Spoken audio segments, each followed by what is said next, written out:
오늘은 중심을 보시는 주님이란 제목으로 하나님의 말씀 전파하도록 하겠습니다. 오늘 본문에서 예수님께서는 예루살렘 성전에서 유대인을 향한 질책을 하고 계십니다. 본문에서는 두 가지 정황이 나오는데, 그 하나는 헌금을 하는 유대인들의 모습을 통해서 외식적인 신앙을 책망하고 계시고, 또 하나는 성전의 화려함을 통해서 진정한 신앙의 추구는 사실 어떻게 해야 되는지, 과연 이게 겉모습이 중요한 것인지 중심이 중요한 것인지, 또 말세에는 어떤 일이 있을지 그것을 이야기하고 계신 것을 볼 수 있습니다. 자, 우선 본문 1절을 보는데, 본문 1절 한번 같이 읽어볼까요? 시작. 예수께서 눈을 들어 부자들이 헌금함에 헌금 넣는 것을 보시고 했습니다. 주님께서 성전에 들어가셨습니다. 그리고 아주 특별하게도 헌금함이 있는 방으로 가셔서 유대인들이 헌금하는 것을 주목하고 계십니다. 당시 성전에는 이방인의 뜰로 통하는 헌금을 드리는 방이 있었는데, 여기에는 13개의 나팔 모양이 된 그런 헌금함이 설치되어 있었습니다. 유대인들은 헌금을 할 때 그 액수와 헌금의 목적을 성직자에게 알려주었기 때문에 예수님께서도 그곳에서 그들의 헌금의 목적과 또 그 양을 아셨으리라, 그런 생각이 듭니다. 그런데 주님께서 헌금을 하고 있는 이 유대인들을 보면서 가슴 아파하셨습니다. 그도 그럴 것이, 지금도 그런 일들이 개중이 있지만 당시에도 헌금을 드리면서 자기 신앙을 자랑하려고 하는 자들이 있었다는 거예요. 드러내려고 하는 사람이 있었습니다. 그들 중에서는 어떤 사람들은 많은 돈을 일부러 동전으로 바꿔서, 동전을 넣게 되면 딸그락 소리 나지 않으면 탁 소리 나는데, 그런 소리를 통해서 자기가 드리는 헌금을 위세하는 자들도 있었다고 합니다. 주님은 그런 모습을 보면서 안타까워하시는 거죠. 하나님께 물질을 드리려고 하는 것은 자기를 드러내는 것이 아니라 오직 주님을 사랑하기 때문에 드리는 것인데, 그들은 헌금을 하는 그 순간에도 주님을 사랑하는 것이 아니라 자신을 사랑하고 있었기 때문에 주님께서는 가슴 아파하셨다는 사실입니다.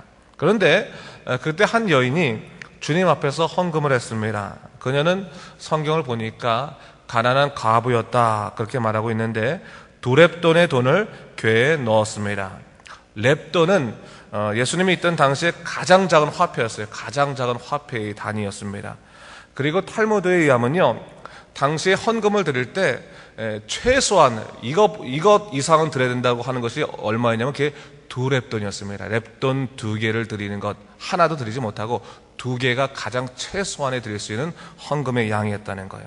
그러니까 그렇기 때문에 이 가난한 과부가 드린 2렙돈은 그가 할 수 있는 이상 최소한 했지만 당시에서는 어떻게 보면 최소의 헌금을 냈다라고 볼 수 있습니다.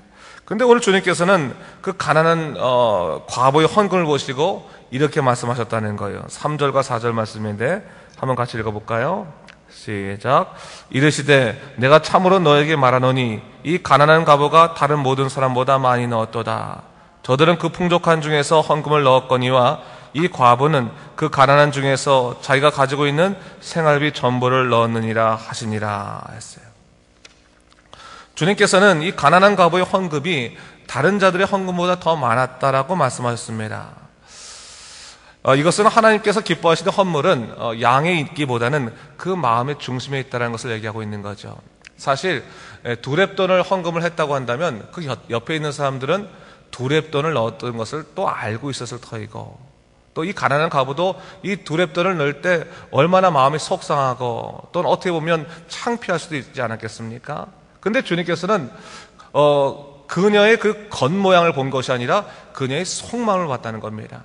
정말 적은 양이지만 하나님께 드리고 싶었기 때문에 자신이 할 수 있는 최선을 다해서 드리는, 정말 어떻게 보면 그 가장 작은 단위 헌금이었던 2렙돈이 그녀의 생활비 전체였다라고 말하는 것은 그녀가 얼마나 하나님을 사랑해서 드린 예물이었는가를 성경은 전적으로 드러내고 있는 것입니다.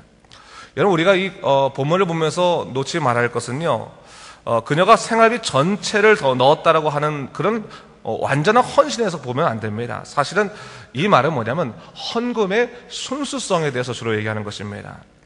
다른 사람들 헌금을 할 때 다른 속셈이 있었습니다. 어떻게 보면 다른 사람들에게 칭찬을 받으려고 하는 마음이나 또한 자기가 헌금을 통해서 하나님께 축복을 받으려는 인간적인 기대도 있었을지 모릅니다. 그러나 이 가나안 여인에게는 이 다른 것들을 생각할 수 없을 만큼의 그러한 그 고통 속에서 하나님을 사랑하는 마음으로 물질을 드렸다고 하는 것이죠. 하나님을 사랑하고 싶은데, 정말 하나님께 모든 것을 드리고 싶은데 너무 가난해서 이것밖에 드리지 못하는 그녀의 그 안타까운 심정이 그녀의 작은 예물에 하나님께서 큰 기쁨을 갖게 하시는, 정말 그 모든 것에 누구보다도 크다고 말씀하시는 그 놀라운 하나님의 흡족한 마음을 일궈냈다라고 하는 것을 성경은 얘기하고 있는 것입니다. 여러분, 우리가 이 물질에 대한 청지기의식이 좀 있어야 됩니다. 여러분, 우리가 하나님께서 우리에게 물질을 허락하셨는데 이 물질이 내 것이 아니죠. 하나님께서 우리에게 맡겨주신 것입니다. 내 것처럼 보이지만 내 것이 아니라 아버지께서 맡겨주신 것이기 때문에 우리가 물질을 사용하는 데 있어서 아버지의 뜻에 의해 사용하는 것은 참으로 중요한 몫이라는 것을 잊지 말아야 됩니다. 제가 한국에서 보면요, 이 헌금에 관한 여러 가지 이야기들이 참 많았습니다. 또 가슴 아픈 일도 많았었는데, 예컨대 어떤 개척교회가 있었는데 어떤 목사님이 그 개척교회 교인이 있었는데 그 교인이 이사도 가지 않겠습니까? 이사를 가고 나면 그 교회 재정이 줄게 되는 거예요. 전화를 걸어서 미안하지만 우리 교회가 가난하니까 그쪽 교회는 부하지 않냐? 그러니까 이 가난한 교회에 11조를 내라. 하나님께서도 기뻐하실 것이다. 11조는 이쪽으로 내고 거기서 열심히 봉사를 해라 라고 하는 경우도 있었고, 또 어떤 성도들은 자기 교회가 마음에 들지 않으니까 헌금은 적어도 내가 원하는 것에 보내야겠다라고 생각해서 헌금을 분류해서 가난한 지역에 보내는 그러한 사항들도 제가 본 적이 많이 있습니다. 근데 여러분, 이것은 둘 다 잘못된 행위입니다. 우리가 잘 알을 것이 도네이션과 헌금을 좀 구분해낼 수 있어야 되는 거예요. 도네이션이라고 하는 것은 내가 원하는 쪽에 어떤 일을 행하기 위해서 목적을 분명히 밝히는 지원금입니다. 그래서 여러분, 우리 헌금에서도 목적 헌금이라고 하는 것은 도네이션의 성격을 갖고 있는 거예요. 우리가 어떠한 일에 분명히 사용되길 원합니다라고 해서 그쪽에 우리 물질을 드리는 것입니다. 그러나 11조나 일반 헌금이라는 것은 그런 것이 아니에요. 그것은 목적이 있는 것이 아니라 하나님을 향한 감사의 마음만 존재하게 되는 것입니다. 교회가 성도들이 드리는 예물을 헛되이 쓰지 않기 위해서 영적으로 깨어있어서 잘 사용하는 것은 정말 교회의 지도자나 또 교회의 그 모든 성도들의 중요한 몫이지만, 성도들도 자신의 생각을 헌금에 개입해서 하려고 하는 것은 잘못된 행위입니다. 자칫 잘못하면 이 물질과 연관되어서 시험에 들게 되면 신앙의 회복이 되지가 않습니다. 이 물질이라는 것들을 여러분 항상 잘 우리가 경계해야 될 것이 뭐냐면, 물질의 문제 때문에 시험에 들고 나면 그 다음부터 신앙이 회복이 되지가 않아요. 아주 힘이 듭니다. 그렇기 때문에 물질에 있어서는 항상 하나님의 그 심판이라는 것을 잊지 말아야 되는 거예요. 헌금을 드리는 사람들도 마찬가지고, 또 헌금을 사용하는 교회도 하나님의 심판과 눈이 있다는 것을 항상 생각하고 아주 경건하게 할 수 있어야 되는 것이지, 그것들이 안타까운 심정으로 사람의 생각이 개입돼서 그렇게 하다 보면 교회에 문제도 생기지만, 중요한 것은 뭐냐면 하나님의 영광을 가리게 되는 일들이 생기게 되기 때문에 이 헌금의 순수성에 있어서의 문제를 우리가 깊이 생각해야 됩니다.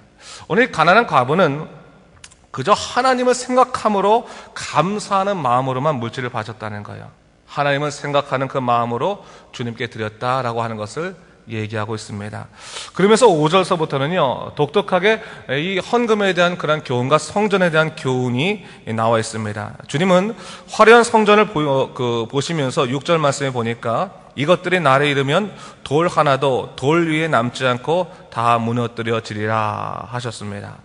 자, 그러자 사람들이 주님께 묻기를, 선생님, 그러면 어떤 때 이런 일이 있겠으며 그 징조는 무엇입니까? 라고 물었습니다. 그러자 주님께서 말씀하시기를, 사람들에게 미혹을 받지 않도록 주의하라 하시면서 많은 사람이 내 이름으로 와서 내가 그라 하며 때가 가까이 왔다 하겠지만 그들을 따르지 말라고 하셨습니다. 그러면서 난리와 소요의 소문을 들을 때도 두려워하지 말라. 이 일이 먼저 있어야 하되 끝은 되지 않는다라고 말씀하셨습니다. 자, 하나님께서 오늘 이 말씀을 왜 하셨을까? 좀 곰곰이 생각할 필요가 있는 거죠. 성전 안에서 헌금을 드리는 장면을 보시고 이 밖으로 나왔다는 것이죠. 밖으로 나온 다음에 사람들의 이야기를 들으셨을 것이라 생각이 듭니다. 성전의 화려함을 보면서 어떤 얘기를 했겠습니까?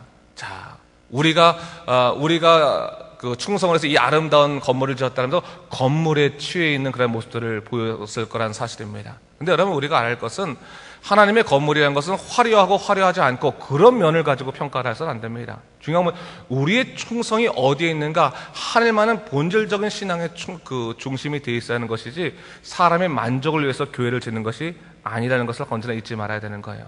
그렇기 때문에 여러분, 우리가 언제나 생각할 때 우리의 신앙의 중심이 어디에 있는가를 곰곰이 생각해 봐야 됩니다. 많은 사람들이 그 문제를 가지고 주님께 질문했을 때 주님께서 뭐라고 말씀하십니까? 미혹받지 말라고 하셨어요. 미혹받지 말라. 여러분, 신앙에 있어서 하나님과 나와의 관계가 가장 중요한 것이거든요. 그 중요한 관계가 성립되지 않는 이상 다른 것들을 통해서 우리의 신앙이 도움을 받는다라고 생각하면 안 됩니다. 중요한 것은 나와 주님과의 관계 속에서 일어나는 수많은 일들이 있어야 되는 거예요. 그것이 제대로 된 다음에 그 다음에 있는 그 일들 가운데서 하나님의 놀라운 역사를 찾게 되는 것이지, 나와 주님과의 그 깊은 내적인 관계가 형성되지 않은 상태 속에서 바깥으로 어떠한 일을 통해서 우리가 신앙을 채워나갈 수는 없다는 사실입니다. 오늘 바로 주님께서는 그것을 말씀하신 거죠. 미혹받지 말라라고 말씀하시면서 너희가 저 화려한 성전을 보면서 성전 자체에 취하지 말라라고 얘기하시는 거예요. 어딘 겁니까? 너희가 하나님을 사랑하는 그 마음의 중심이 되어 있어야지 화려한 성전 자체에 너희가 중심되어서는 안 된다는 것을 얘기하고 있는 것이죠. 자, 오늘 우리도요, 우리 교회도 건축을 했습니다. 건축을 했어요. 건축을 했는데 여러분 잘 아실 것이 뭐냐면, 건축 자체를 했다고 우리가 그것 때문에 우리 신앙이 커졌다고 생각하면 안 됩니다. 건축이라는 것은 뭡니까? 우리가 하나님을 섬기는 귀한 마음들 속에서 깊은 사랑 속에서 이뤄내는 하나님에 대한 충성일 뿐이지 이것 자체가 우리 신앙의 상징이 돼서는 안 된다는 거예요. 우리는 뭡니까? 이 안에서 있어야 할 모든 하나님의 거룩한 일들, 하나님의 놀라운 일들을 꿈꾸면서 우리가 깊은 마음으로, 감사하는 마음으로 하나님의 건축을 이뤄내는 것입니다. 우리가 그것을 항상 생각해야 되는 거예요. 건축을 하고 난 다음에 항상 교회가 어지러운 일들이 종종 있습니다. 우리 교회는 적은 편이지만 한국 교회 가면 정말로 소란할 때가 많이 있습니다. 근데 여러분, 때때로 우리가 그런 일이 있을 때 비본질적인 일들 때문에 교회가 갈라지는 일들이 참 많이 있어요. 비본질적인 일들. 제가 한번 설교 때도 말씀해 드렸잖아요. 미국에서는 어떤 교회에서 파란 카페트를 까느냐 빨간 카페트를 까느냐, 그 문제 때문에 서로 싸워가지고 교회가 갈라졌어요. 그런 교회가 실제로 있단 말이에요. 근데 여러분, 우리가 믿음 생활할 때 비본질적인 것 때문에 우리가 교회가 어지러질 것이 아니라 어떻게 주님 안에서 충성을 다하며 사랑을 다할 것인가, 그 안에서 서로 협력하고 연합하고 사랑하게 되었을 때, 또 미혹받지 아니하고 충성하게 되었을 때, 그때 믿음의 교회는 바로 서게 된다라는 것을 얘기하고 있는 것입니다. 여러분, 우리가 이제 건축을 했다면 우리가 해야 될 일은 뭐겠습니까? 이 교회 안에서 하나님의 거룩한 일들과 사명의 일이 넘쳐나게끔 해야 된다는 거예요. 넘쳐나게끔. 여러분, 이것으로 끝난 것이 아니라 하나님께 거룩한 마음으로, 마치 가난한 이 과부의 심령처럼 정말 하나님을 사랑하는 마음으로 우리가 이 교회를 통해서 어떠한 일을 할 것인가를 꿈꾸고 주님의 사랑을 다하고 또한 이 칠레 땅에 복음을 전할 수 있을 때, 그때서 우리는 스스로 만족하는 신앙이 아니라 하나님을 따라가는 온전한 신앙, 순전한 신앙으로 우리가 바로 설 수 있게 될 것입니다. 바로 그런 의미에서 미혹받지 말라고 하는 것은 너희가 다른 일들, 그러니까 여기서 말세는 누가 재림 예수라고 하면서 와서 내가 그러다라고 하는 것이지만, 어떻게 보면 우리한테 뭡니까? 진짜 예수를 바라보지 못하고 다른 곁가지를 통해서 자기 마음이 빼앗기는 것들을 말하지 않겠습니까? 여러분, 마음을 빼앗기지 마십시오. 하나님만 사랑하십시오. 하나님을 사랑하는 가운데서 우리가 이 일을 감당하게 된다면 하나님께서 원하는 믿음의 교회를 통해서 당신의 사역이 계속 이어지게 될 것입니다. 이런 것을 꿈꾸면서 오늘 다시 한번 주님의 말씀을 우리가 곰곰이 생각해보고, 우리 10년 가운데 예수 그리스도의 십자가 분명히 서 있는지, 성령으로 살아가는 사람인지를 생각하시면서 믿음으로 오늘도 살아가신 여러분 되시길 주님의 이름으로 축원합니다. 기도하겠습니다. 주 하나님 아버지, 감사합니다. 하나님께서 사랑하시는 믿음의 교회가 정말로 아버지 주님의 뜻대로 온전히 서길 원합니다. 또 오늘 주님께서 교훈하신 것처럼 이 교훈을 통해서 우리가 정말로 믿음의 사람이 어떻게 살아가야 될지를 알게 하여 주시고, 이 하나님의 거룩한 교회를 통해서 우리가 마땅히 해야 될 일, 정말 건물에만 마음이 빼앗기는 것이 아니라 우리가 이 건물을 통해서 일할 수 있는 그 귀한 일들에 대해서 아버지 하나님을 의지하며 살아갈 수 있도록 인도하여 주시옵소서.